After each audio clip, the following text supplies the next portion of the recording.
మేము చేస్తున్నటువంటి ప్రయత్నం. మేము ఏ సంస్థలోనో లేకపోతే ఏదో ఒక ఆర్గనైజేషన్లో ఉండి లేకపోతే ఎక్కడి నుంచో డబ్బులు తీసుకునేటువంటి పని మాది కాదు. నాకున్నటువంటి ఆలోచన ఏంటంటే నేను పని చేస్తున్నాను, అంతేకాకుండా సమాజాన్ని ఒక మంచి మార్గంలో నడిపించాలి. మీరు ఆలోచించండి, క్రైస్తవ సమాజానికి ఉన్నటువంటి మంచి విషయాలు ఏమున్నాయో, అంటే మంచి లక్షణాలు ఏమున్నాయో ఈ లోకంలో చాలామంది తెలుసు. ఒక క్రైస్తవుడిగా ఉంటే ఎలా ఉంటాడు, ఒక క్రైస్తవ జీవితాన్ని జీవించినటువంటి వ్యక్తి ఎలా ఉంటాడు అనేది ఈ లోకానికి తెలుసు. కనుక ఈ లోకమంతా, సమాజం అంతా అదే రీతిగా ఉంటే మనం మరి మంచి సమాజాన్ని తీర్చిదిద్దేటువంటి వారం అవుతాం. ఆ ప్రయత్నం అండి క్రైస్తవం అంటే. ఒక మంచి మార్గం, ఒక మంచి సమాజాన్ని స్థాపించటం కోసం దేవుడు ఏర్పాటు చేసినటువంటి మార్గమే క్రైస్తవ్యం. క్రైస్తవ్యము మతం కాదు. కనుక క్రైస్తవ్యంలో చర్చిలు లేకపోతే సంఘాలు ఎందుకంటే ఈ భూమి మీద బ్రతుకుతున్నటువంటి మనము విలువలు కలిగి బ్రతకాలి. విలువలు కలిగి బ్రతకాలని దేవుడు రాయించినటువంటి ఈ గ్రంథాన్ని ప్రతి ఆదివారం మనం చదువుతాం. ప్రతి ఆదివారం ఏం చేస్తామండి? ఈ గ్రంథాన్ని చదువుతాం. దీనిలో ఎన్నో విలువలతో కూడినటువంటి మాటలు ఉన్నవి. అంతేకాకుండా మన భవిష్యత్తు జీవితం గురించినటువంటి మాటలు ఉన్నవి. అలాగే మనం ఎక్కడి నుంచి వచ్చామో చెప్పినటువంటి గ్రంథం బైబిల్. కనుక బైబిల్ దగ్గరికి వచ్చినటువంటి వారు చాలా గొప్ప వాళ్ళు అయిపోతారు, పండితులు అయిపోతారు. కనుక మహామహులైనటువంటి వారందరూ కూడా బైబిల్ని చదివే వారు గొప్పవారు అవ్వారు. ఆ సీక్రెట్ చాలామంది తెలియదు. చూడండి, ఉదాహరణకి గాంధీ మహాత్ముడు అంటాం. మహాత్ముడు అన్నాం కదా, మహాత్ముడు అంటే గొప్పవాడు. మహాత్ముడు అంటే గొప్పవాడు. గొప్పవాడు ఎలాగయ్యాడు అంటే అతను గొప్పవాడు అవ్వడానికి కారణం అతనే చెప్పాడు. ఎవరు? గాంధీ తాత గారు. ఏం చెప్పారంటే, నేను దక్షిణ అమెరికాలో నేను స్టడీ చేస్తున్నప్పుడు అక్కడ నేను బైబిల్ చదివాను. అక్కడ బైబిల్ చదువుతుంటే నాకు కొన్ని విషయాలు అర్థమైనాయి. భారతదేశానికి స్వతంత్రం తీసుకురావడానికి నేను చదివినటువంటి బైబిలే నాకు నాంది అన్నాడండి. అంటే ఒక చెంప మీద కొడితే మరో చెంప చూపించినటువంటి ఆ అహింస మార్గమే నేను ఈ భారతదేశానికి స్వతంత్రం తీసుకొచ్చానన్నాడండి. ఎవరు? గాంధీ మహాత్ముడు. అంటే మహాత్ముడు అవ్వడానికి గల కారణం ఏంటంట? ఆయన చెప్పాడు, బైబిల్ అని చెప్పాడు. అంటే ఒక మనిషిని ఒక మంచిగా నడిపించేది, ఈ సమాజంలో మంచిగా నడిపించేది ఏదైనా ఉందంటే అది బైబిల్ మాత్రమే. బైబిల్ మాత్రమే, దాంట్లో ఎటువంటి సందేహము లేదు. క్రైస్తవుడైతే అతను జీవితమే రిషి కుమార్ పుట్టినరోజు కనుక కొన్ని విషయాలు మనం విందామండి. ఈరోజు మరి ఈ సమాజంలో మనం కొన్ని విషయాలు తెలుసుకోవాలి. ఏంటంటే, ఈ సృష్టిలో ఆది స్త్రీయా పురుషుడా? ఈ సృష్టిలో ఆది పురుషుడా స్త్రీయా? పురుషుడు. అవునా? అంటే పురుషుడని మీరు ఎలా చెప్తున్నారంటే బైబిల్ ద్వారా చెప్తున్నారు, అంతేనా? ఏమైనా డౌట్ ఏమైనా ఉందా మీకు? బైబిల్ ద్వారా చెప్తున్నారు. కానీ ఈ లోకంలో ఆది ఏంటంటే స్త్రీ అని అంటారు. ఎందుకంటే స్త్రీ లేకుండా ఈ యొక్క సమాజమే, మనుషులు లేరంటారు. కానీ బైబిల్లో దేవుడు అంటే సృష్టిలో ఉంటున్న మానవుల్ని చేశాడంటే పురుషుని ద్వారా. అంటే ఆదామును ఎలా నిర్మించాడని బైబిల్ రాయబడిందంటే నేలమంటితో, మనిషిని నేలమంటితో దేవుడు నిర్మించి వా నాసికారంధ్రములో జీవవాయు ఊదగా నరుడు జీవాత్మాయుని అన్నాడండి. అంటే మనిషి అంటే ఒక పురుషుని ద్వారానే ఈ లోకంలో ఉన్నటువంటి మనుషులందరూ వచ్చారట. ఎవరి ద్వారా వచ్చారండి? ఒక నరుని ద్వారానే వచ్చారు. హవ్వ ఎక్కడ వచ్చింది అంటే ఆదాముకి భార్య ఎక్కడి నుంచి తీశాడంట? ఆదాము ప్రక్కటెముకలో నుంచి తీశాడు. అంటే మనకు అర్థమవుతుంది కదా, ఏమీ డౌట్ లేదండి. చాలామందికి డౌట్ ఉంటుంది. ఎలా అంటే కోడి ముందా గుడ్డు ముందా అన్నారు అనుకోండి. కోడి ముందంటే మరి గుడ్డు, గుడ్డు ముందంటే కోడు, అలాగా అంటే కోడి ముందో గుడ్డు ముందో ఈరోజు సమాధానం తెలియదు. చెట్టు ముందా కాయ ముందా అన్నాం అనుకోండి, మరి ఏది చెప్పాలో సమాజానికి అర్థం కాదు. ఎందుకంటే కాయ లేకుండా చెట్టు లేదు, చెట్టు లేకుండా కాయ లేదు, గుడ్డు లేకుండా కోడి లేదు, కోడి లేకుండా గుడ్డు లేదు. కనుక ఎక్కడో దిక్కున స్టాప్ అవ్వాలంటే దానికి సమాధానం బైబిల్ చెప్పింది.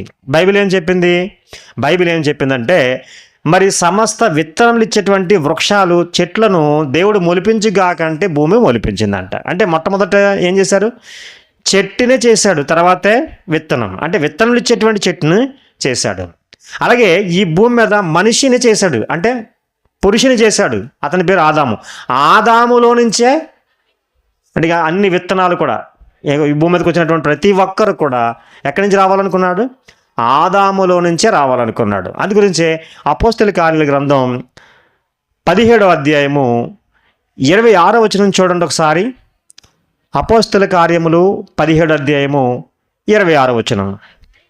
మరియు యావత్ భూమి మీద, అంటే ఈ ఆరిన నేల మీద కాపురం అనడానికి ఆయన ఒకని నుండి, ఒక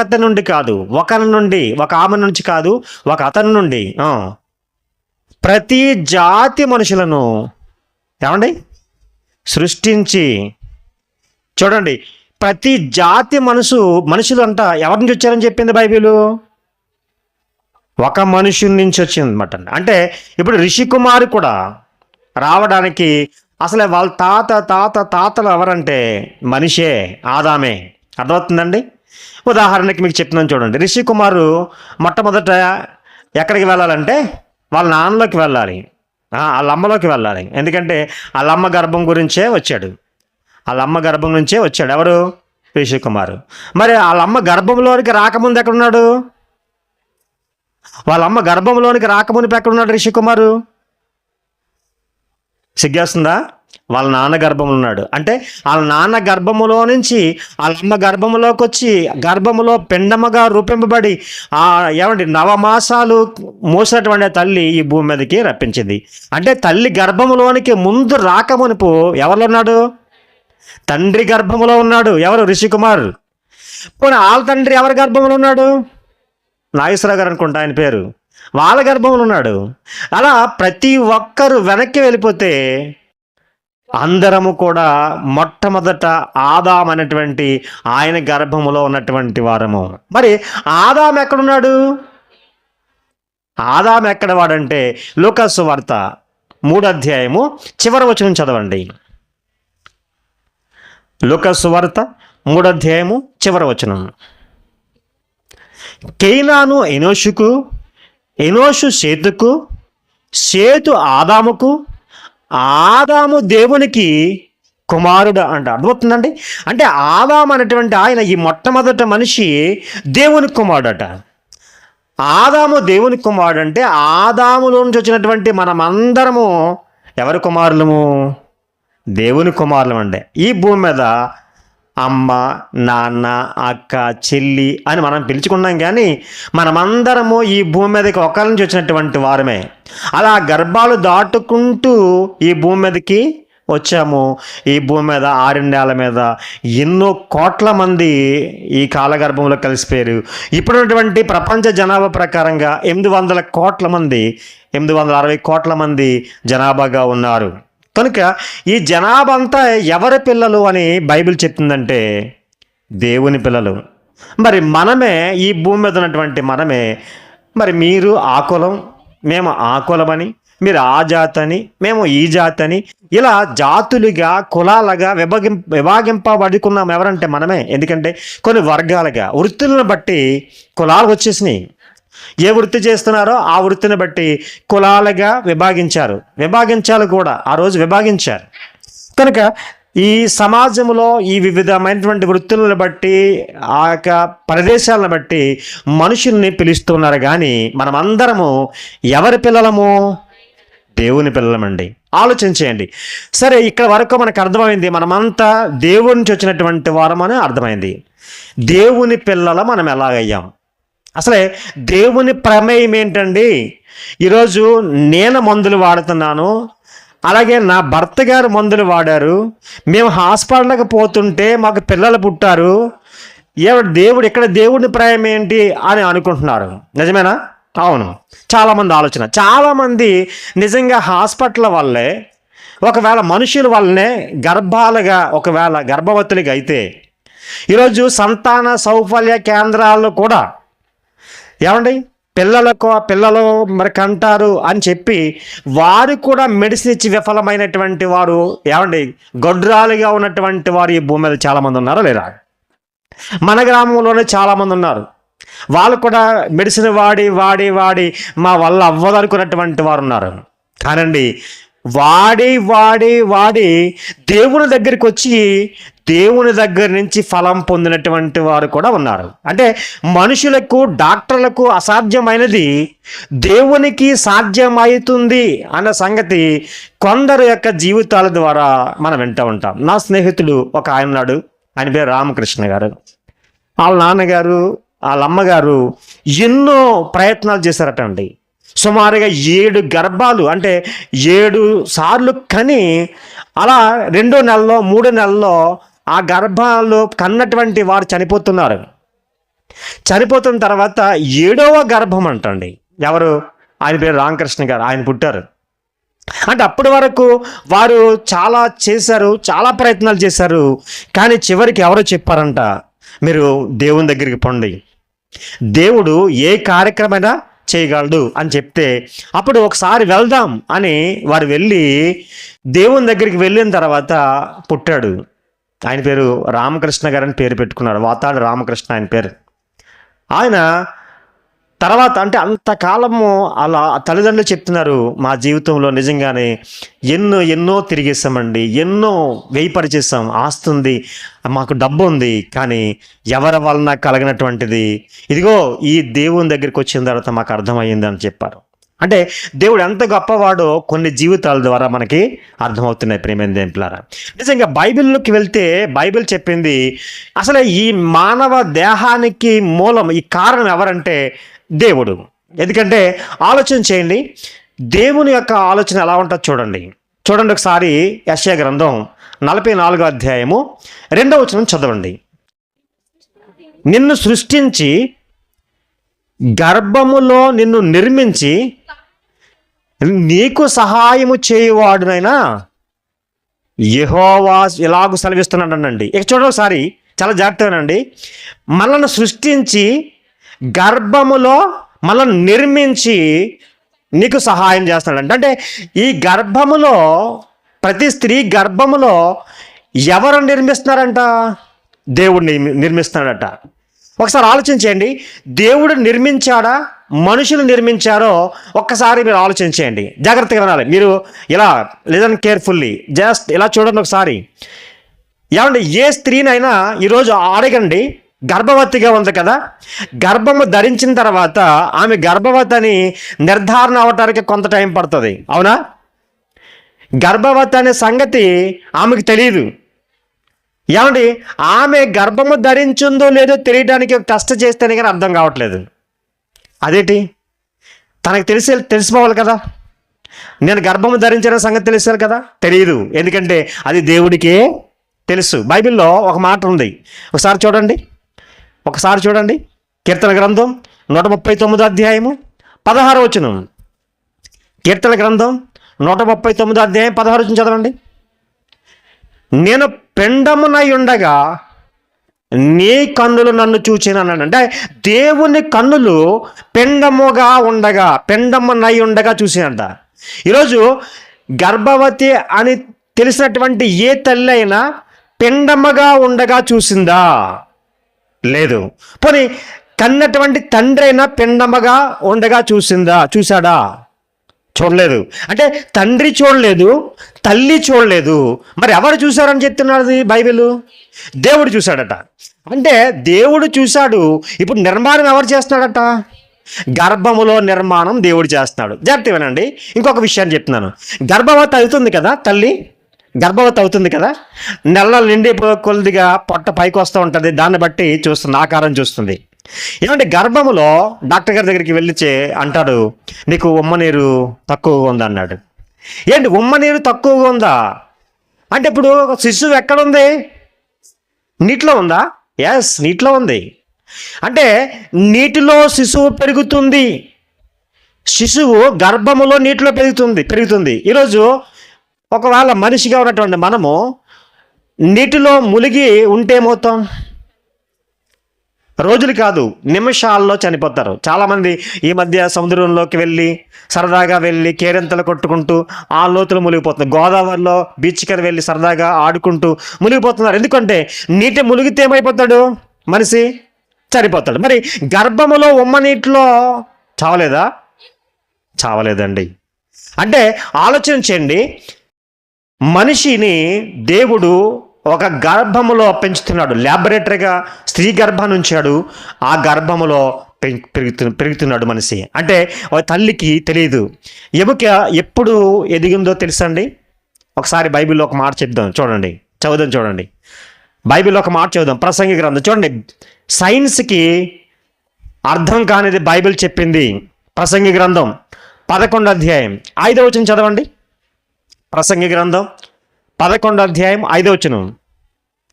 చూలాలి గర్భమందు ఎముకలు ఏ రీతిగా ఎదుగునో నీకు తెలియదు అంట.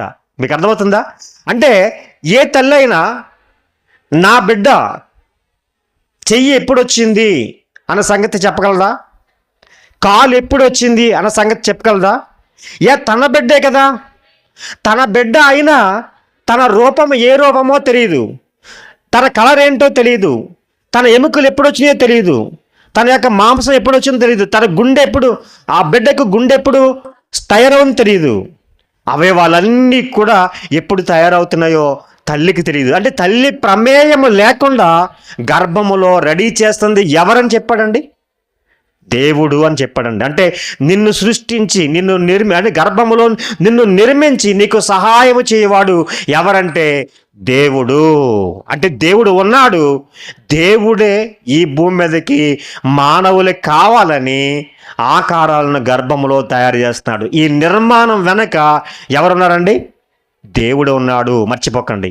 అంటే దేవుడే మనలను పెంచుతున్నాడు కూడా.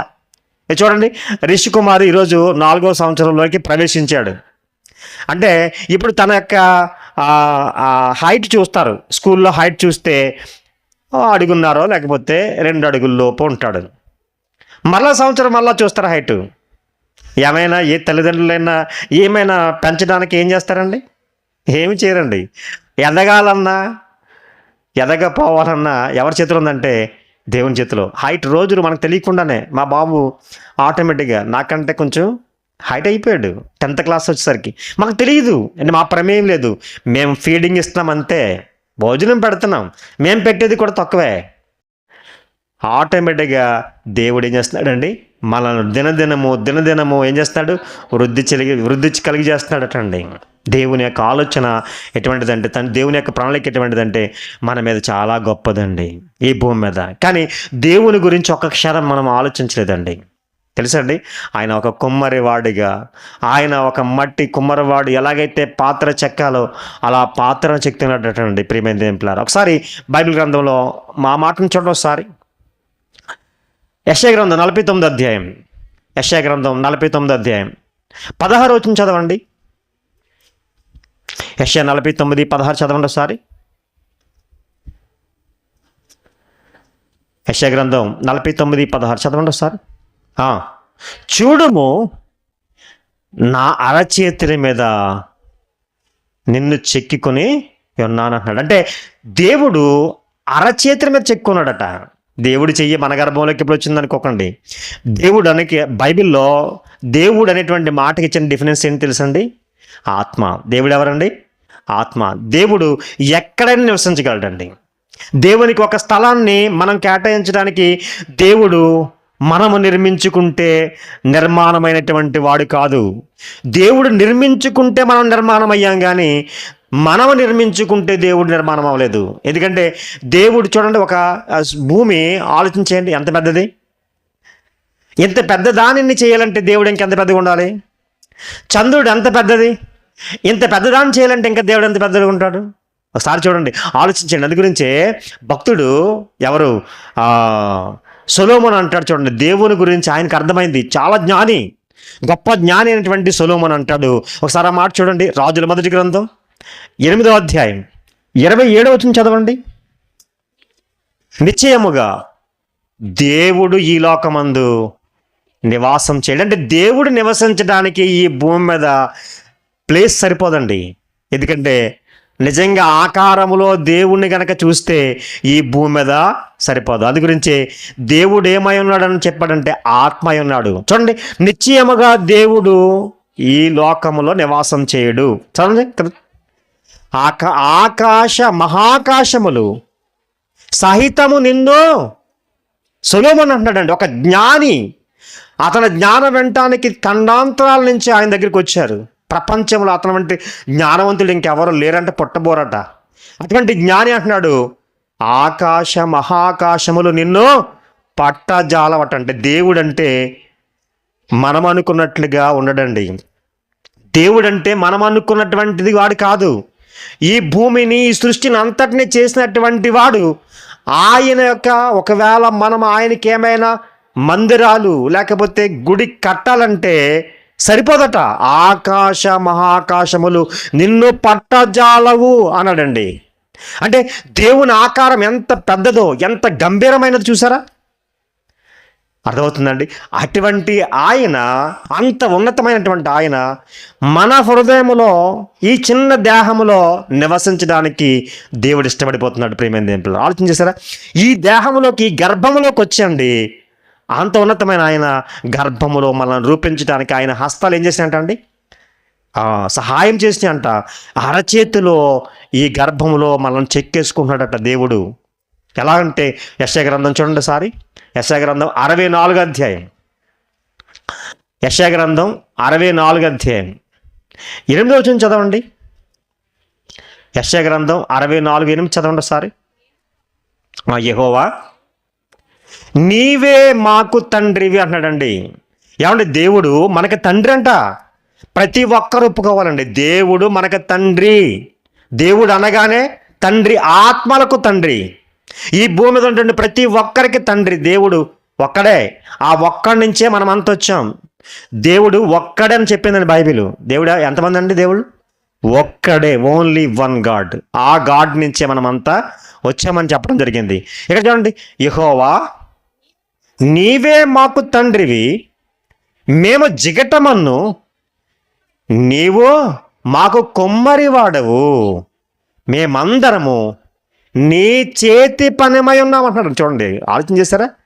దేవుని చేతి పని అంట మనమంతా.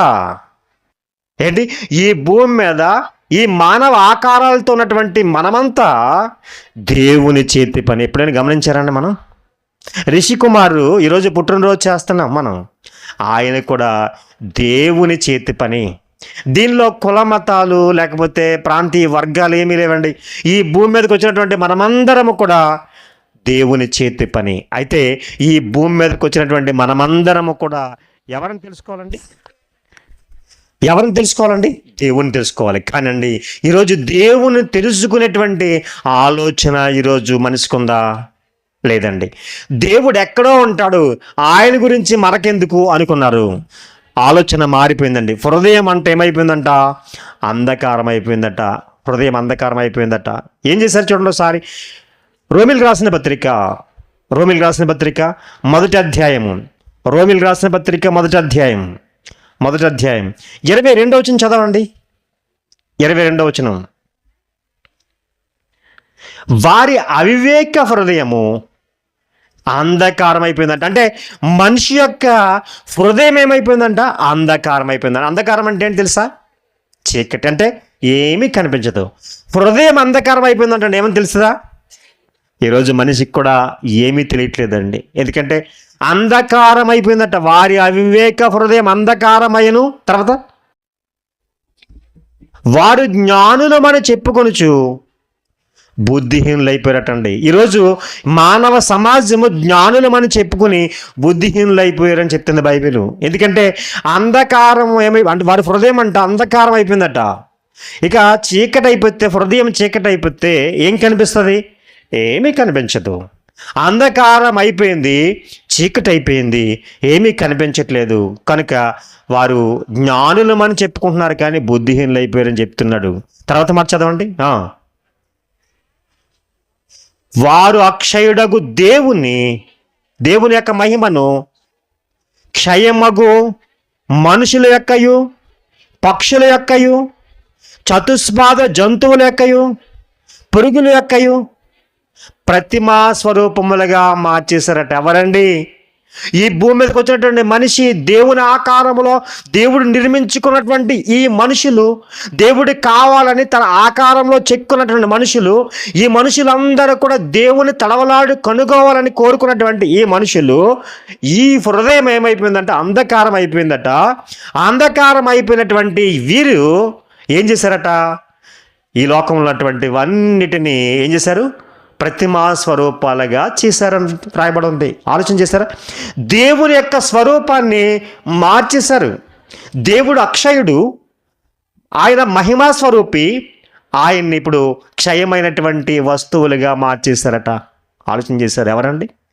మనుషులు మార్చేసుకున్నారు. ప్రియమైన దేవులారా, ఇది చాలా అన్యాయం కదా. ఇది చాలా అన్యాయం కదండి. దేవుని ఏం చేస్తున్నాం మనం? ఎందుకంటే దానికి కారణం చెప్పాడు. హృదయం ఏమైపోయిందంట? అంధకారం అయిపోయిందంట. ప్రియమైన దేవులారా, ఈ హృదయం అంధకారమయమైపోయినటువంటి ఈ హృదయాన్ని వెలుగుమయం చేయటం కోసం అండి ఒక ఆయన ఈ లోకానికి వచ్చాడండి. ఆయన ఎవరు తెలుసండి? ప్రభువైన యేసుక్రీస్తు వారండి. యేసుక్రీస్తు వారు ఏమై ఉన్నారంటే ఆయన వెలుగై ఉన్నారండి. ఒకసారి యోహాను రాసిన మొదటి పత్రిక 1వ అధ్యాయము 5వ వచనం చదవండి. యోహాను రాసిన మొదటి పత్రిక 1వ అధ్యాయము 5వ వచనం చదవండి.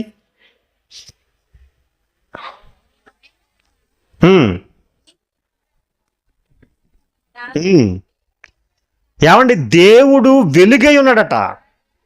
ఆయన యందు చీకటి ఎంత మాత్రము లేదటండి. ఏమండి? దేవుడు ఏమై ఉన్నాడండి? వెలుగై ఉన్నాడు. ఈరోజు దేవుడు ఎవరైతే తెలుసుకున్నారో, దేవుణ్ణి ఎవరైతే నమ్మారో వారు ఏమైపోతారు చెప్పండి? వెలుగైపోతారు. ప్రియమైన దేవులారా, అంటే దేవుణ్ణి నమ్మినటువంటి మనము చీకటిలో నుంచి వెలుగులోనికి వచ్చినటువంటి వారమండి. అందు గురించి పేతురు భక్తుడు అంటాడు, పేతురు రాసిన మొదటి పత్రిక 2వ అధ్యాయము 9వ వచనం చదవండి. పేతురు రాసిన మొదటి పత్రిక, మీరు చీకటిలో నుండి ఆశ్చర్యకరమైన తన వెలుగులోనికి మిమ్మును పిలిచిన వాని గుణాతిశయమును ప్రచురపరచు నిమిత్తము, ఏమండి, ఏర్పరచబడినటువంటి వంశమును, రాజులైన యాజక సమూహమును, పరిశుద్ధ జనమును, దేవుని సొత్తైన ప్రజలు అంటండి. మీకు అర్థమవుతుందా?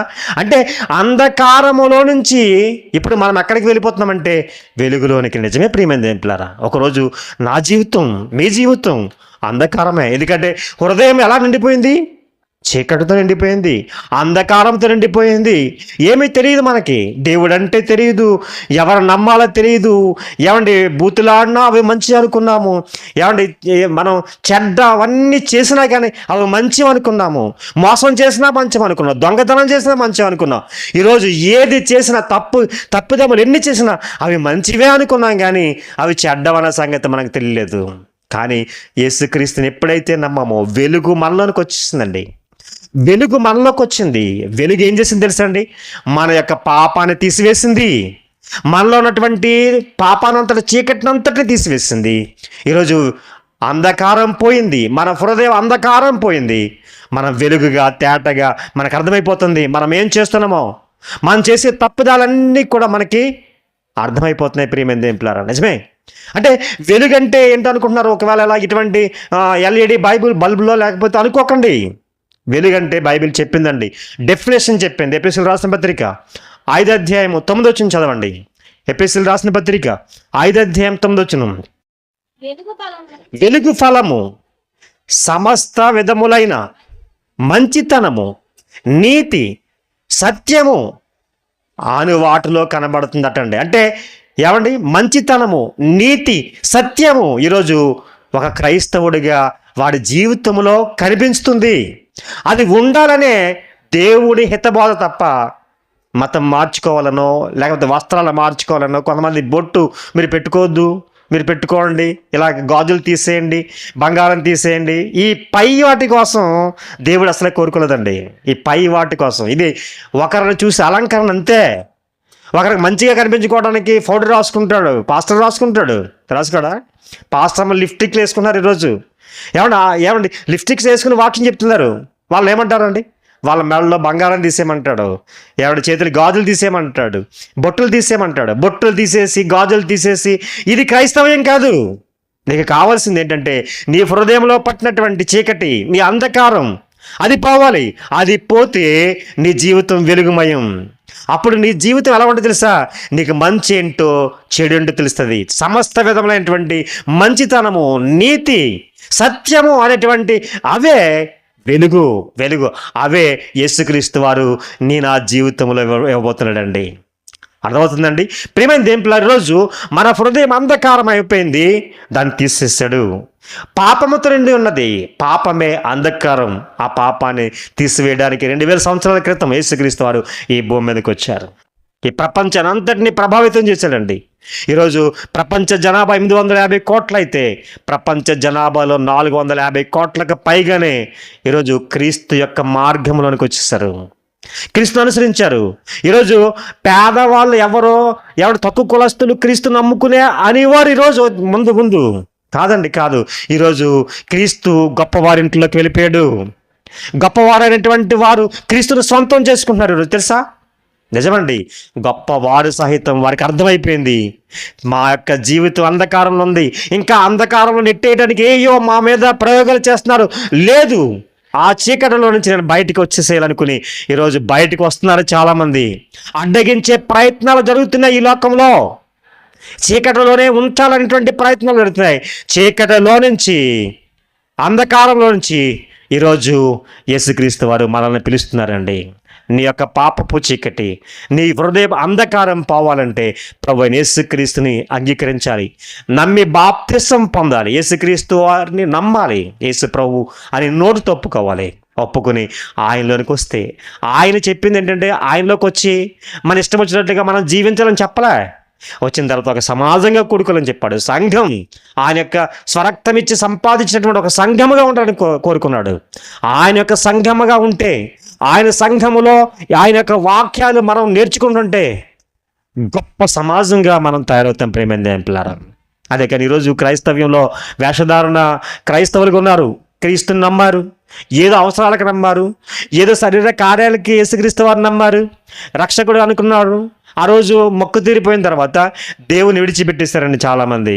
అటువంటి జీవితాలు మనకుంటే మరలా మనం చీకటి కొని తెచ్చుకున్నట్లే. వెలుగుగా ఉండటానికి యేసుక్రీస్తు వారిని నమ్మామా? ఆ యొక్క వెలుగులో నిత్యము నడుచుకోవాలంటే, వెలుగు మనలో ఉండాలంటే సంఘముగా మనం కూడుకుంటూ ఆయన చెప్పినటువంటి ప్రబోధాలు, ఆయన వాక్యాలు మనం నేర్చుకుంటూ ఉంటే ఖచ్చితంగా మనకొకటి దేవుడు ఇవ్వటానికి సిద్ధం చేశాడండి. అదే పరలోకం. ఖచ్చితంగా ఈ సమాజం అంతటి తెలుసు, నరకం ఉందన్నాడు, పరలోకం ఉందన్నాడు. పరలోకం అంటే దాని స్వర్గం అని చెప్పారు. స్వర్గం చేరే మార్గం ఏంటో తెలియక ఈరోజు సమాజం అంధకారంలో అలా ప్రయాణం చేస్తుంది. ఏ దారి వెళ్ళినా గోదావరికి వెళ్ళిపోవచ్చేమో కానీ ఏ దారి అయినా స్వర్గానికి మనం వెళ్ళలేం. స్వర్గానికి దారి ఎవరంటే ప్రభు యేసుక్రీస్తు వారు ఒక్కరే. కనుక ఈ రాత్రికాల సమయంలో మీకు తెలియజేస్తున్నాను, ఈరోజు ఈ కార్యక్రమాన్ని ఏర్పాటు చేసినటువంటి ప్రియులు దేవుని నామాన్ని మహింపరచడానికి. ఎందుకు మహింపరచాలో చెప్పాడండి. ఒక మాటను మీకు ముగించేస్తాను చూడండి. ఒక మాటను మీకు చూపించి ముగించేస్తాను. కీర్తన గ్రంథం 139 అధ్యాయము 13 వచనం చదువుదాం. కీర్తన గ్రంథం 139 అధ్యాయము 13 వచనం ఒకసారి చదువుదాం. నీవు నన్ను కలుగజేసిన విధము చూడగా భయమును ఆశ్చర్యమును నాకు దావీదు అన్నాడండి. ఒకసారి ఆయన చూశాడట, ఏంటి పైన ఈ చర్మం ఏంటి, ఈ జ్ఞానం ఏంటి, ఈ భూమి మీద 84 లక్షల జీవరాశులు ఉంటే ఈ జీవరాశుల్లో ఈ మనిషిగా నా ఆకారం ఏంటి, నేనేంటి అనుకున్నాడట. అంతేకాకుండా ఆయన చూసుకున్నాడట అంతరింద్రియములు, అంటే ఈ చర్మము లోపల, ఈ బాడీ లోపల విలువైనటువంటి అవయవాలు పెట్టడం ఏంటి, ఈ గుండె, ఈ ఊపిరితిత్తులు, ఈ నరాలతో, ఈ ప్రేవులతో ఇలా నింపటం ఏంటి, పైన దీన్ని కాపలా కాయటం ఏంటి దేవా అని ఆలోచించాడట. అలా ఆలోచించడానికి భయం వేసిందట. ఆశ్చర్యం వేసిందట. ఒకసారి ఆలోచించండి. మనం నీళ్లు కొడతాం కదండి, పంపు ఎంత టైం కొట్టగలం? 5 నిమిషాలు కొట్టేవాడికి చేతులు లాగేస్తాయి అంటారు. ఎందుకంటే అది నీరు రావాలంటే కొట్టాలి. మరి గుండె lub dub lub dub lub dub అని ఏమంటే అలా పెండమగా రూపింపబడిన తర్వాత హార్ట్ బీట్ చెక్ చేస్తూ ఉంటారు ఎవరు? డాక్టర్లు. హార్ట్ బీట్ తక్కువ ఉంది లేకపోతే ఎక్కువ అయిపోయింది అంటూ ఉంటారు. ఏంటి? గర్భంలో ఉన్నటువంటి శిశువుకి అప్పుడు ప్రారంభమైందండి పంపు కట్టడం. ఏది? రక్త ప్రసరణ వ్యవస్థకి ఏదండి? గుండె. ఆశ్చర్యం కదండి. ఈ మన మన లోపల ఈ గుండె నిరంతరాయంగా నీవు పడుకున్నా నిద్రపోతున్నా ఈ గుండె అలా కొడుతుందంటే ఆలోచన చేయండి. ఏమండి? నీ శ్వాస ఉచ్ఛ్వాస నిశ్వాస అనేటువంటిది అలా గాలి వెళ్తూ లోపల పీల్చుకుంటూ ఆ ప్రక్రియ అనేది అలా జరుగుతూ ఉందంటే ఆలోచన చేయండి. లోపల ఉన్నటువంటి కిడ్నీ వ్యవస్థ ఆలోచన చేస్తే మనకే భయం వేస్తుందండి. మనం కలుగు చేసిన విధము చూస్తే భయం వేస్తుందండి. భయమును ఆశ్చర్యమును కలుగుచున్నామన్నాడండి. ఎవరంటే భక్తుడైనటువంటి దావీదు ప్రియమైన దేవుడు. ఆలోచన చేశారా? అంటే మానవ నిర్మాణం వెనక దేవుడు ఉన్నాడు. నీ గుండె కొట్టుకుంటుంది అంటే దేవుడే ఆ యొక్క లబ్ధబ్ అని సహకరిస్తున్నాడటండి. అది దావీదుకి అర్థమైంది. దావీదుకి అర్థమైనటువంటి ఆయన అంటున్నాడు, చదవండి ఇప్పుడు, అందుని బట్టి నీకు కృతజ్ఞతలు అంటున్నాడండి. అంటే దేవునికి కృతజ్ఞతలు చెల్లిస్తున్నాడట. ఎందుని బట్టి? ఆయన కలుగు చేసినటువంటి ఈ ఆకారాన్ని చూసి, ఈ అంతరింద్రియములో ఉన్నటువంటి అవయవ నిర్మాణం చూసి, ఈ నిర్మాణం పనితీరును చూసి ఒక భక్తునికి ఆశ్చర్యం వేసిందండి. దేవా నీకు కృతజ్ఞతల తండ్రి అన్నాడండి. ఈరోజు రిషి కుమారుని బట్టి, రిషి కుమారే కాదు ఈ భూమి మీద ఉన్నటువంటి మనమందరము కూడా ఒకరోజు ఖచ్చితంగా మరి దేవుని తెలుసుకోవాల్సినటువంటి వారం ఉన్నాం. దేవునికి కృతజ్ఞతలు చెల్లించవలసినటువంటి వారం ఉన్నాం ప్రియమైన దేవులారా. మరి ఇప్పటికీ దేవుణ్ణి ఎరగక లోకంలో ఒకవేళ మతముగా ఆలోచన చేస్తే మన జీవితాలు సమస్యపోతున్నాయి. వయసు పైబడిపోతుంది. మనం రోజు ప్రతి పుట్టినరోజు మనం ఏం చేస్తుందంటే మరణానికి దగ్గర చేస్తుంది. హ్యాపీ అనుకుంటున్నాం, హ్యాపీ బర్త్డే అనుకుంటాం. కానీ మన ఆయుష్లో 4 సంవత్సరాలు 3 సంవత్సరాలు తరిగిపోయినాయి. మన ఆయుష్లో 20 సంవత్సరాలు తరిగిపోతున్నాయి. మన ఆయుష్లో 30 సంవత్సరాలు తరిగిపోతున్నాయి. ప్రతి పుట్టినరోజు మనకు గుర్తు చేస్తుంది మన జీవితం తరిగిపోతుందని. తరిగిపోతున్నటువంటి జీవితం ఇక మరణానికి చేరువవుతుందన్న సంగతి మనం గుర్తెరగాలి.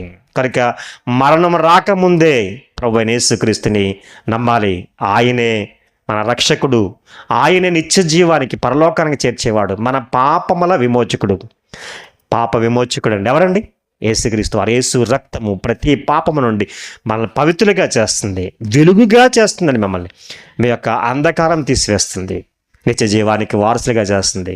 ఈరోజు కన్ను మూసాము, ఈరోజు ఏమవుతుందో మనకు తెలుసా అండి? తెలియదు. రేపేం ఎలా ఉంటాం మనకు తెలియదు. రేపేమవుతుందో మనకి, రేపేం జరుగునో ఎవరికి తెలియదన్నాడు యాకోబు భక్తుడు. ఏమి తెలియదు. అందు గురించే ఈ భూమి మీద మన ఆయుష్ ఉండగా మనకి ఊపిరి ఉండగా దేవుని నమ్మవలసినటువంటి వారికి ఉన్నాం. మన కన్నటువంటి వాడు సృష్టికర్త అయినటువంటి దేవుని విశ్వసించవలసినటువంటి వారు ఉన్నాం. అలాగే మన ఆత్మలకు రక్షకుడైనటువంటి మన పాప విమోచకుడైనటువంటి యేసుక్రీస్తుని అంగీకరించవలసినటువంటి వారు ఉన్నాం. అంగీకరిస్తే నిత్య జీవం. నమ్మి బాప్తిసం పొందినటువంటి వారికి రక్షణ, నమ్మని వారికి శిక్ష విధింపబడుతుంది. కనుక ప్రియమైన దేవులారా, నిర్ణయాలు మీ చేతిలో ఉన్నాయి. దేవుని నమ్మి దేవుని మహిమపరిచే వారికి ఉంటారా? దేవుని నమ్మక ఒకవేళ దేవుని దూషించి నిత్య నరకానికి చేరిపోయేటువంటి వారికి ఉంటారా? మనమే ఒకసారి పరీక్ష చేసుకుందాం. ఇంతవరకు దేవుని యొక్క మాటలు ఒప్పుతున్నటువంటి మీ అందరికీ నా హృదయపూర్వక వందనాలు తెలియజేస్తున్నాను. అందరికీ వందనాలండి. అలాగే చక్కటి కూడిక ఏర్పాటు చేసి ఈ యొక్క ప్రాంతంలో దేవుని యొక్క వాక్యం వినిపించడానికి అవకాశం ఇచ్చినటువంటి మా ప్రియులు మరి కరిమంగ గారికి, అలాగే వారి కుమారులు మరి చందు బ్రహ్మస్వామి గారు, అలాగే ఈశ్వరి వారి కుటుంబానికి మరి ప్రత్యేకమైన వందనాలు తెలియజేస్తున్నాను. మరి దేవుడు వారి కుటుంబాన్ని బహుగా దీవించి ఆశీర్వదించి ప్రభు మార్గంలో నడిపించునుగాక. ఆమేన్. వందనాలండి. వందనాలు. ప్రార్థన చేసుకుని ముగించుకుందాం. ఓకే రెండం ఒకసారి అమ్మ ఐక్యలేగమ్మా. ఓకే చెప్పు.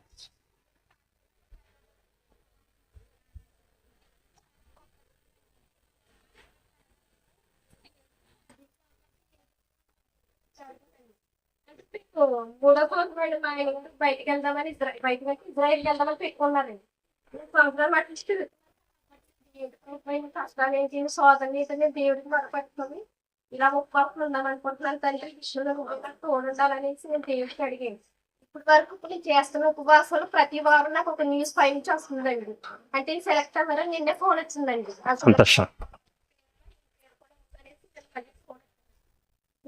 గా వీసా రావాలనేసి ఒక్క పని అయితే ఉందండి.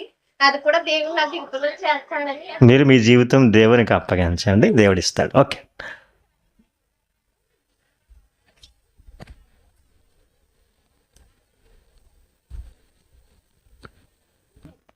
ఓకే, చాలా సంతోషం అమ్మా. ఒక మంచి అంటే ఉపవాసం ఉండి ఎవరికి ప్రార్థన చేస్తున్నారు? దేవునికి ప్రార్థన చేస్తారు. మీరు దేవునికి ప్రార్థన చేయండి. మీ జీవితంలో దేవుడు గొప్ప కార్యాలు చేస్తాడు. మీరు చేసేటువంటి దేవునికి కృతజ్ఞులుగా జీవించండి. మరి ఆ ప్రభువుని నమ్మాలి. ఖచ్చితంగా నమ్మి బాప్తిస్మం పొందాలి. నమ్మటానికి గుర్తు ఏంటంటే బాప్తిస్మం. ఈ భూమి మీద నేను నమ్మాను అని చెప్పడానికి ఖచ్చితంగా పాపక్షమాపణ కోసం బాప్తిస్మం పొందాలండి. పాపక్షమాపణ అప్పుడే అవుతుంది. కనుక మన జీవితంలో ఈ యొక్క కార్యాన్ని మనం ఏంటంటే చాలామంది ఈరోజు అనుభవిస్తే అర్థమైపోద్దండి. ఎందుకంటే అక్కడ వరకు అంటే మనం ఒకసారి పిల్లలకి మనం మంచి చక్కని ఆహారం చేస్తాం, వాళ్ళు తినమంటే తినరు, నోటు పెట్టరు. ఒక్కసారి అలా నాలుగుకి తగిలితే ఈ రుచిని చూసి తినేస్తాడేమనుకుంటా, కానీ నోటు పెట్టరండి చాలామంది పిల్లలు. మన ఆలోచన ఏంటి? ఏదో విధంగా రుచి మన పిల్లలకి తిన. అలాగే ప్రభువుని అనుభవించినటువంటి వాడికి అర్థమవుతుందండి, అనుభవిస్తే రుచి. అందుగురించి రుచి చూచి తెలుసుకోవాలటండి. యెహోవా అంటే ఉత్తముడని రుచి చూచి తెలుసుకున్నాడు. ఉత్తముడని రుచి చూచి నా కుమార్తె మరి తెలుసుకుంది ఈశ్వరి. మరి దేవునిలో బలంగా ఉండాలని, తన భర్త గారి విషయంలో కూడా దేవుడు ఇంకా గొప్ప కార్యాలు జరిగించాలని మీ యొక్క అనుదిన ప్రార్థనలో జ్ఞాపకం చేసుకోవాల్సిందే కోరుచున్నాను.